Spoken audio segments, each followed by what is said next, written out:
لوگو تم سب اللہ کے محتاج ہو اور اللہ ہی تو بے نیاز ہے، لائق حمد و ثنا ہے۔ اگر وہ چاہے تو تم کو نابود کر دے اور نئی مخلوق لے آئے، اور یہ اللہ کو کچھ مشکل نہیں۔ اور کوئی بوجھ اٹھانے والا کسی دوسرے کا بوجھ نہ اٹھائے گا، اور کوئی بوجھ میں دبا ہوا اپنا بوجھ بٹانے کے لیے کسی کو بلائے تو بٹایا نہ جائے گا، اگرچہ قرابت دار ہی ہو۔ جس دن وہ تمہیں پکارے گا تو تم اس کی تعریف کے ساتھ جواب دو گے اور خیال کرو گے کہ تم دنیا میں بہت کم مدت رہے۔ اور میرے بندوں سے کہہ دو کہ لوگوں سے ایسی باتیں کہا کریں جو بہت پسندیدہ ہوں، کیونکہ شیطان بری باتوں سے ان میں فساد ڈلوا دیتا ہے۔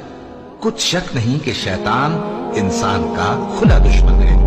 تمہارا پروردگار تم سے خوب واقف ہے، اگر چاہے تو تم پر رحم کرے یا اگر چاہے تو تمہیں عذاب دے۔ اور ہم نے تم کو ان پر داروغہ بنا کر نہیں بھیجا، اور جو لوگ آسمانوں اور زمین میں ہیں تمہارا پروردگار ان سے خوب واقف ہے۔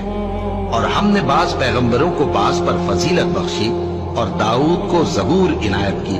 کہو کہ مشرکو، جن لوگوں کی نسبت تمہیں معبود ہونے کا گمان ہے ان کو بلا دیکھو، وہ تم سے تکلیف کے دور کرنے یا اس کے بدل دینے کا کچھ بھی اختیار نہیں رکھتے۔ یہ لوگ جن کو اللہ کے سوا پکارتے ہیں وہ خود، اور اگر اللہ تم کو کوئی سختی پہنچائے تو اس کے سوا اس کو کوئی دور کرنے والا نہیں، اور اگر نعمت و راحت عطا کرے تو کوئی اس کو روکنے والا نہیں۔ وہ ہر چیز پر قادر ہے۔